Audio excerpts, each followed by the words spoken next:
In the know, non-stop Vikings talk. It's Purple Daily on Score North and ScoreNorth.com. And actually, it's Purple Acces, part of the Purple Daily family. Every other Thursday, we switch back and forth. Chip Scoggin, Star Tribune, joined us last week. So that means this Thursday, Tyler Fornes, my co-worker and editor, actually, at VikingsWire.com, where you can find all of your Vikings coverage, basically everything that you need to know about the Vikings, available in written form and more. VikingsWire.com, including my columns, which I know you'll be excited by, so definitely check that out. It's Judd, it's Declan, Tyler Fornes, and today we're going to have some fun since we have boys gone into sort of the only that I can figure dead period that this league has, which is mini camp to training camp. You basically get about a month for teams to actually take breaks. So let's do this. Way too early. Vikings bold statements for 2023. So we are going to go around the room a couple times. We'll start with Tyler, then Declan, and then me. And we will give prognostications, whatever you consider to be a bold statement. And yes, it is way too early to do that, but we here at Purple Acces are on the cutting edge. So Tyler, let's start with you. Give me your bold Viking statement for 2023. Give me your first one. The Vikings safeties will have more sacks than interceptions. And when I kind of take a look at what the Brian Flores defense is, you look at what he likes to do. He likes to be very aggressive. He likes to use guys in multiple spots. He likes to be confusing. He does a lot of man match. And one of the things that they started doing during OTAs is they started using Josh Metellus as a big nickel, a 3 safety package. And when you do that, it gives you the ability to do more things both on the back end and blitzing. Because in theory, safeties are going to be much quicker than linebackers. Now, Brian Asamoah kind of is that hybrid guy where he's an incredibly quick linebacker that I believe he used to be a safety before transitioning over to linebacker. But at the end of the day, they're going to blitz the hell out of whoever they're playing. And because of that, it's going to make a major impact. And I really like the idea of getting guys like Harrison Smith, Lewis Seen, Josh Metellus, blitzing. Look at what he did with Javon Holland in Miami. I think that's going to be a huge aspect of this defense. And I think they're going to get their interceptions, but I wouldn't be shocked if we see the Vikings safety room with 10 sacks with how Brian Flores is going to like to use these guys. I like that a lot. And I do think that they are going to use them. Well, one, I think they're going to do something they didn't, Tyler, in 2022, which is use them wisely. Harrison Smith had a bunch of picks, but his blitz rate was ridiculously low. Like this guy has so much to offer that goes beyond a traditional safety, right? And Donatell basically said, yeah, you know what, just hang back too deep, it's fine. It's like, no, it's not. So I think you're onto something, and I do think this. I think what we saw in OTAs and minicamp from Josh Metellus is a clear indication of how much they love him, because I think he's smart. I think he knows multiple positions. So I wouldn't be surprised if you're right. And I think the safeties now, because it is going to be at times, essentially, I think the safeties are going to be hybrid linebackers at times and vice versa. I think you're onto something here. And I think that's going to be an absolutely key part, because B-flow with that is going to confuse teams. And I think we can all safely say on this show that very few offenses were confused about what the Vikings were doing defensively in 2022, and the Vikings single-handedly probably got Daniel Jones paid. So I love that, and I think you're probably right. So let's also go one step further. You could argue that the most important thing that a safety can have is intelligence and the ability to read and react. Like, athleticism is really good for a safety, but there's a reason why cornerbacks who just can't cut it on the outside anymore transition to safety. It's because they have so much intelligence, and that step down isn't as big of an issue when you transition over to safety. So Metellus, he came in kind of like, I remember not being too excited. I thought he was just going to be a special teamer and nothing more, but he's really shown an aptitude to play this safety position. And sometimes guys can just kind of rise up like that. because intelligence is so important, and the ability to understand what's going on in front of you, read and react. If you react a full step quicker than somebody who's more athletic than you, that can make much more of a difference than just having that game-breaking speed. And I think that's one of the reasons, just kind of trying to project and look at the situation, why he's getting run and Lewis Cine isn't. I think that could easily be one of the reasons. Absolutely right. All right, Declan, what is your way too early Vikings bold statement? All right, let's go with this one here. This guy basically posted very similar statistics in 2021 and 2022, and I feel like sometimes he's the forgotten asset in this offense. But my bold statement is this: KJ Osborn will lead the Vikings in yard per catch, and he'll be top 10 in yards per catch. I think if there's going to be a deep threat option here, it's actually going to be KJ Osborn. Justin Jefferson for sure can stretch the field, and he's obviously a much better wide receiver, and TJ Hockenson is also in that intermediate route. Jordan Addison, we'll wait and see. I'll say, though, that KJ Osborn is one that stretches the field. He showed a little bit of that more in 2021 than 2022, but he's going to emerge as the deep threat home run play for the Vikings, as all these other wide receivers are getting attention, naturally. So KJ Osborn cashes in, and he becomes the Vikings leader in yards per catch. Tyler, your thoughts? Interesting. I don't necessarily see him being a vertical guy, but you can kind of look at it. By like week 7 or 8, in theory, KJ Osborn should be your wide receiver 4. And because he's your wide receiver 4, you're going to get a lot less priority coverage. And that less priority coverage is going to make such a big deal when you're talking about that yards per catch. It's not about where you catch the football with yards per catch. It's about what you do with it afterwards. And if you're facing that corner 3, corner 4, or even getting a safety sliding into the slot, or potentially a linebacker without Kevin O'Connell, can really scheme guys against different players. I mean, remember week 1, they hit Justin Jefferson against an edge rusher, Preston Smith, and we just thought it was the funniest thing. He ran just a little 5-yard speed out, and it was like stealing money from a baby. Like, those are the kinds of things that Kevin O'Connell can do. I don't think KJ Osborn is that type of player, but when you talk about situations and when you talk about what they're going to be facing, I think Dex might be onto something. I also think that Dex is onto something because of this. We know for a fact that Kirk likes KJ. Like, there's no doubt about it. He trusts him. Don't forget, you guys, Jordan Addison has not practiced with Kirk yet. And so that's important time lost. Now, is that absolutely crucial? No, probably not. But, we know that Kirk has to trust you, right? And so I think there's a very good chance, at least for the first portion of the season, that Kirk's trust in KJ is going to, and this does not mean that Jordan can't be effective, because again, part of his effectiveness is going to be the perception of what he can do. But I think this is intriguing. And if Addison had practiced in OTAs and minicamp thus far and looked great, I'd probably say, Dex, you're definitely wrong. But I can't say that. I don't know that. So, yeah, we're off to a good start. I'm going to come in here. Juan Duran, I'm going to throw 103 right now, okay? Don't blow the lead, but yeah, go ahead. I'm going to throw 103 if you can hit it. Good. You know what? If you're the Red Sox and you can hit the ball, good for you. The Vikings defense in 2023 will be top 10. Ooh. That is very high. That's the boldest. Explain your reasoning. Okay, here's why. It is my personal opinion that we fall in love far too much with individual players and names. And on offense, I think that's fine. You know what? Because if you have Justin Jefferson, you're probably going to be pretty good, right? But what's the most important thing defensively? It's athletic ability and schematics. And if you have a star player, awesome. That's great too. But I think that we are so far down the road of this defense stinks. And the reality is, yes, personnel-wise, it was not great.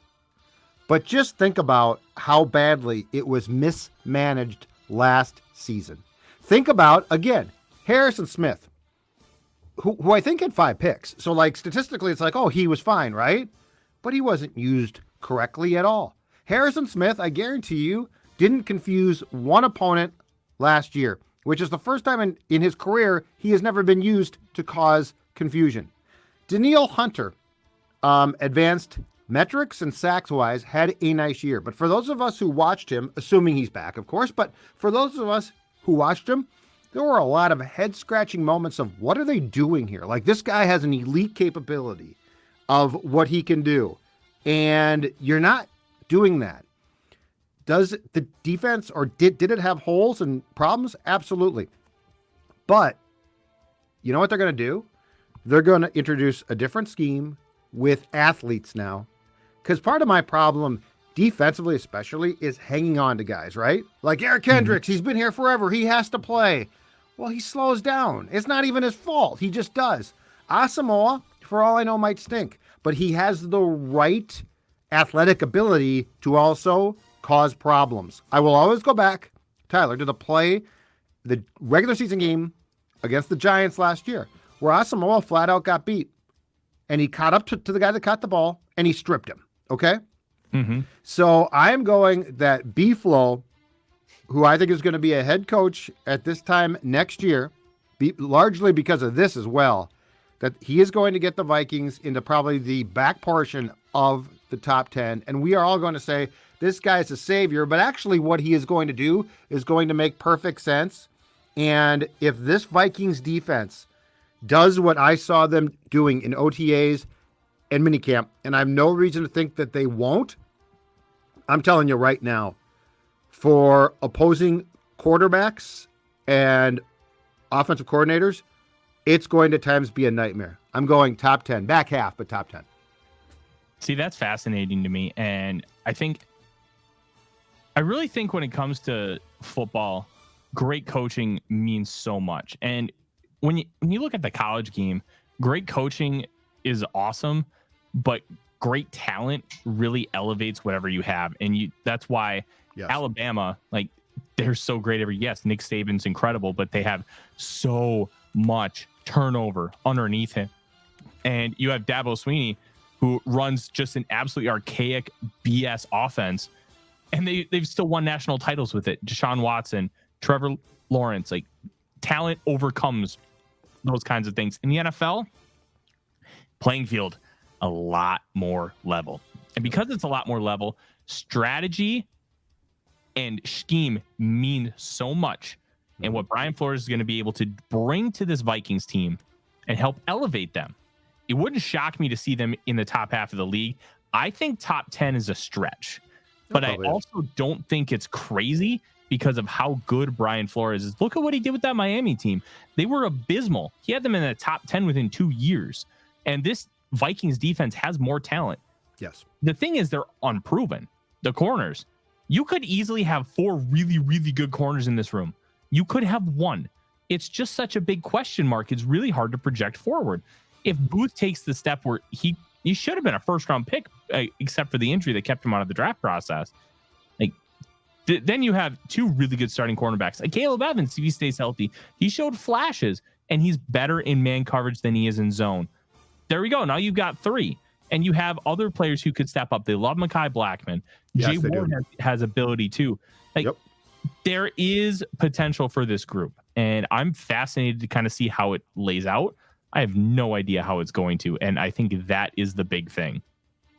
We know one thing: it's going to be improved. It's going to be improved, and I think the most encouraging thing I saw from the 2-day mandatory camp last week was this.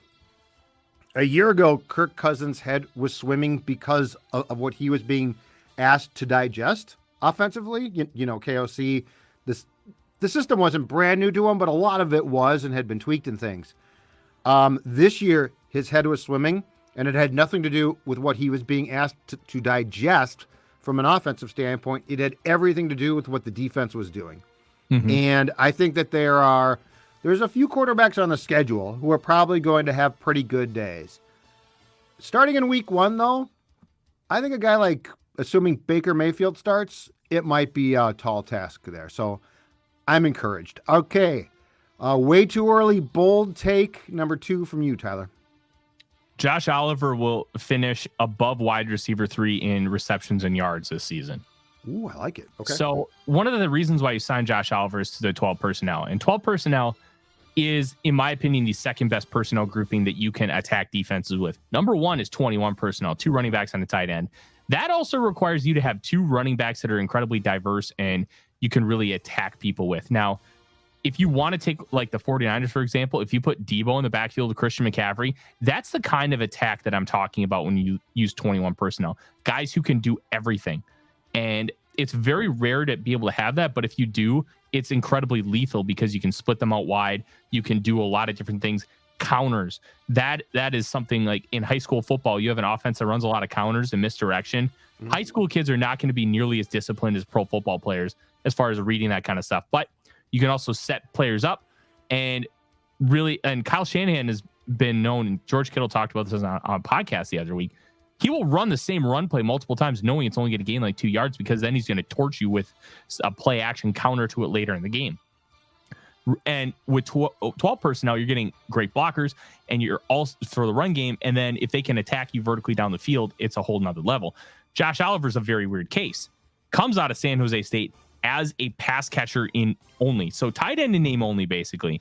And he didn't have any aptitude for blocking. Spends 2 years in Jacksonville, and Jacksonville was in a complete abyss those first couple years. And then, hey, guess what? He gets traded to the Ravens for a conditional 7th. They turn him into a blocking tight end. So now you have a guy who's a really good blocker, and he still has that pass catching aptitude. Why would you want to have 3 wide receivers on the field? Now, I don't necessarily say that as KJ Osborn or Jordan Addison doesn't serve playing time, but if you have the ability to sell the run game and be able to attack vertically down the field, Josh Oliver is going to be a huge component in that. And I think you could argue that at the end of the day, he may end up becoming a better receiving option on a like a vertical level than TJ Hawkinson. Hawkinson's going to be like that more intermediate guy. I think Josh Oliver can really take you over the top, because his bread and butter in college was running up the seam and being able to attack vertically, taking out those safeties, challenging linebackers. And if you can continue that and do that with the Minnesota Vikings, that's going to take your offense to a different level. Kirk loves tight ends, and I think his ability to find those guys is going to be able to help take that offense to a new level, because you're going to be able to get a lot of base personnel. You can destroy base personnel with 12. I love this. This is so football-y football, Very but football. I think you're exactly right. And I think that this is going to be the next, I think this is going to be the evolution of the O'Connell thought process too.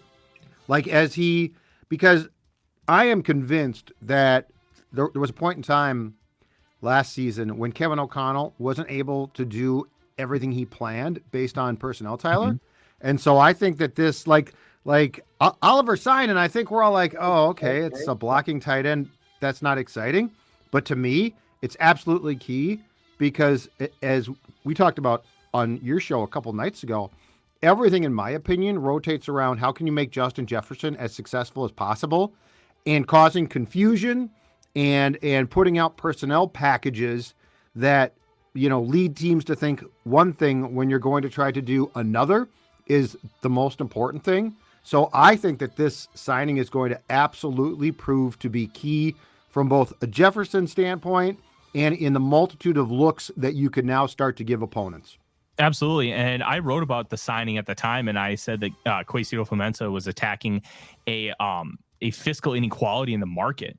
And if you get high-end production from Josh Oliver, who I believe his cap hits under $3 million this year because of how things are structured, like that's how you really exploit the market, is you try to attack inefficiencies, because the league isn't quite valuing these guys.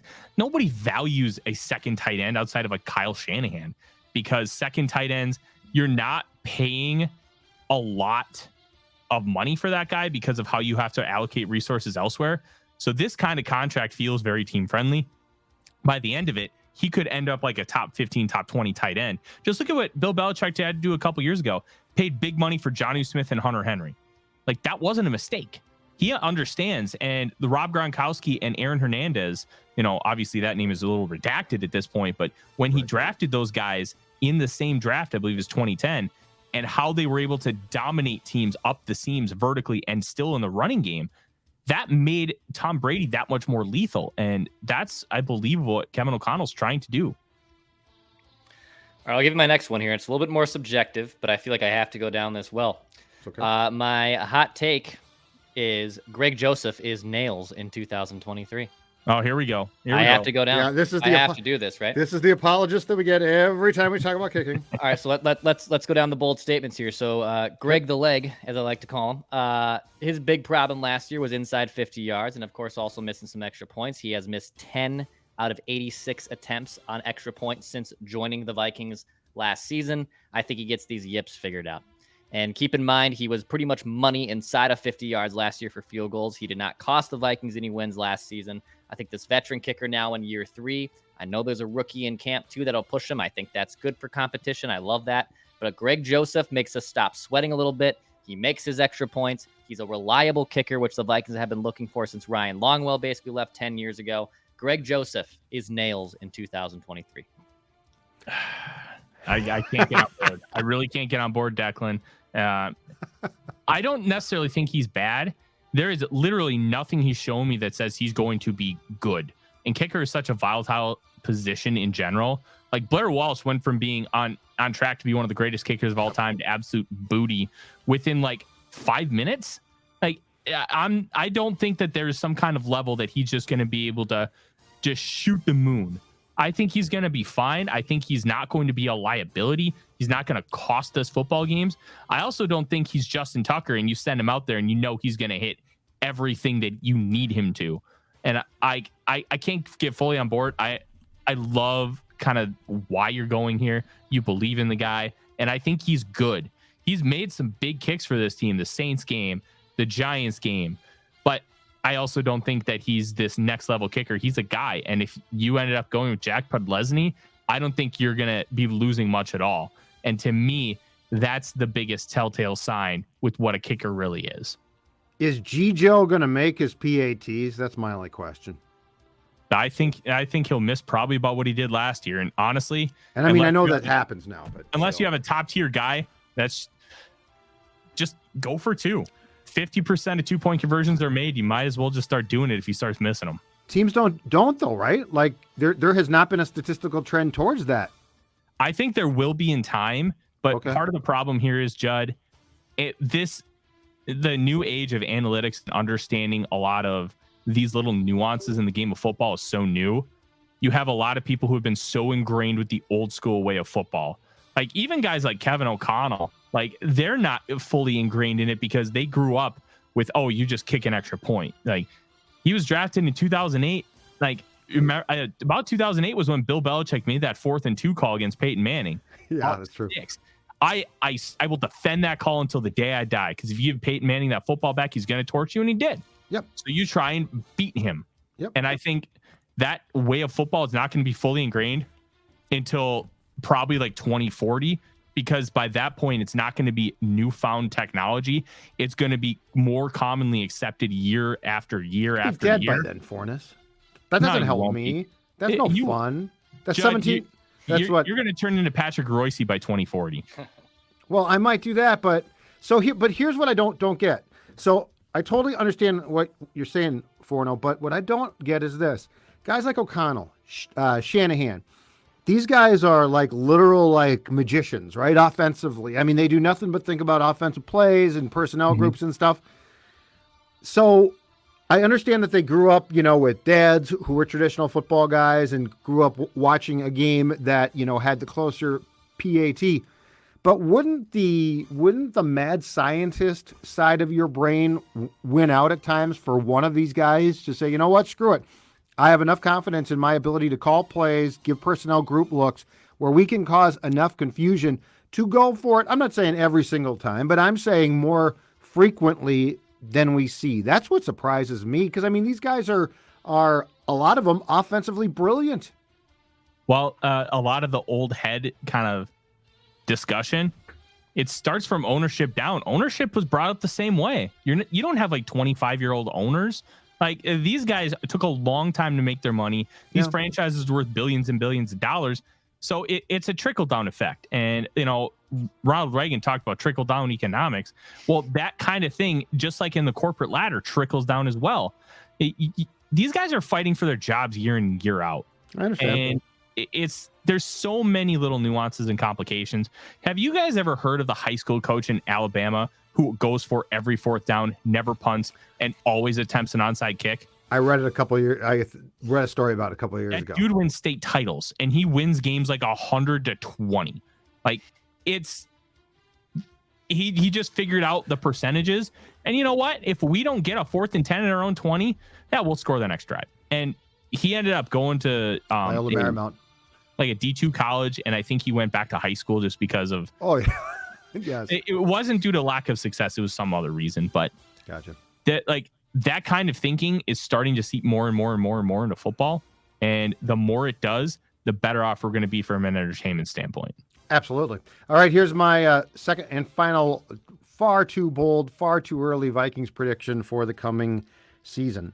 And I'll preface this by saying I understand that the Pro Bowl is not played now. The teams are named, which I absolutely love. And I really don't care about the Pro Bowl, but this is just going to put in context the improvement that we are going to see from this player in particular. Ed Ingram is going to be named to the Pro Bowl. Ed Ingram is going to become a Pro Bowl player, and here's why. Here is my reasoning. It might be crazy, but here is why I think that. I think the Vikings are now run by people who get offense. Like, I don't think they're dumb, and it's their job. Like they are at the point that Zim was circa 2015, right? Defensively, which is this guy O'Connell and his staff knows exactly what they are looking at. Ed Ingram, fairly high draft pick, was allowed to start, despite the obvious struggles that we all saw, was allowed to start every single game. And in doing that, he did improve, but I think most importantly, that vote of confidence doesn't come unless your coaching staff thinks, you know what, there's a lot more here. And I think it's going to pay off, and I think that he's going to turn into a very solid right guard. Pro Bowl might be a little bit high, but it's just a way to contextualize, I think, that I think Ed Ingram is going to have a very good year in year 2 after getting a lot of rough experience in year 1. Look, I'm bullish on Ed Ingram. I think that he can be really good, and letting him work through those warts last year was so big for his development, because the only way you can get better in a position like that is by learning on the fly and then taking a full off season and really understanding why you lost when you did and what your strengths were when you won, and taking all that information and improving yourself. He's got O'Neal. Bradbury's even improved. And I think those factors, You have Cleveland, who's an average guard. And I've been talking about guards don't matter for a long time. The whole point of guards don't matter is that you just need average. Just don't have bad. Just be average. And if Ed Ingram can just become average, just imagine how much that's going to do for Kirk Cousins in this offense. Same with Ezra Cleveland. Like, this is the first time we aren't talking about the offensive line being any form of negative in a long time. Like, since Steve Hutchinson, Bryant McKinney, Phil Lodeholt. Like, this feels incredible that we finally have a line that we can feel good about. And I think Ed Ingram's really going to take that next step. And it's going to be really fun to watch, especially as they start to move more towards 12 personnel. And I'm really excited. I'm kind of stumbling over my words a little bit because I'm trying to find the right superlative, but yeah, this is going to be a fun unit to watch. Dex, your final thoughts on that? Yeah, I like it too. I mean, Ed Ingram is the last piece in that cog to hopefully get better, right? And Garrett Bradbury, if you replicate that success, I still like that line. Brian O'Neal worries me, and Achilles on a big guy like that. Like, I understand it wasn't the catastrophic injury that we first thought it was, but that just worries me. Like, that's how you chop down the tree. But if Ed Ingram even just takes a half step forward and he's half better next season, and you just kind of basically take everyone else in that line and you replicate the success from 2022, then it should be even an improved line. It's the best the line has felt and looked in quite some time. Just continuity, right? Like, you're not switching out a guard. That's the thing too, is I think because offensive lines are not ordinarily juggernauts. Like, they've got, good players here, a weak link there, right? I think the most important thing is one, assuming O'Neal comes back healthy, you got two damn good tackles, which is absolutely huge. But two, you just have continuity now that you sort of trust, as opposed to who's being switched out at right guard now, who's playing left guard. The poster child move for the end of the Zim, and I think probably more so Spielman era, was Oli Udo, who is probably an okay tackle, arbitrarily being moved to guard, like with no rhyme or reason of, oh, okay. And it's not the same spot. And shockingly, he failed. So I think the fact that this offense looks competent at worst and it's really good at best is such a nice thing. Tyler Fornes, great stuff. Check out his stuff. As I said before, the best place for your one-stop shopping for Vikings information, both print and otherwise, VikingsWire.com. You're going to find some Sports Dad there as well, so I am tooting my own horn, but VikingsWire.com. I'm Judd. He's Declan. Declan, fill us in on any other key details before we go. Yeah, just hit that subscribe button for Daily Vikings Entertainment. We got a live edition of Feedback Friday, of course, tomorrow, plus Saturday Checkdown Vikings Vent Line this weekend. So even in the dwells of these off-season talk, we're still able to pump out a lot of content here on Purple Daily for Daily Vikings Entertainment. We just want to see the Vikings win a Super Bowl before we die.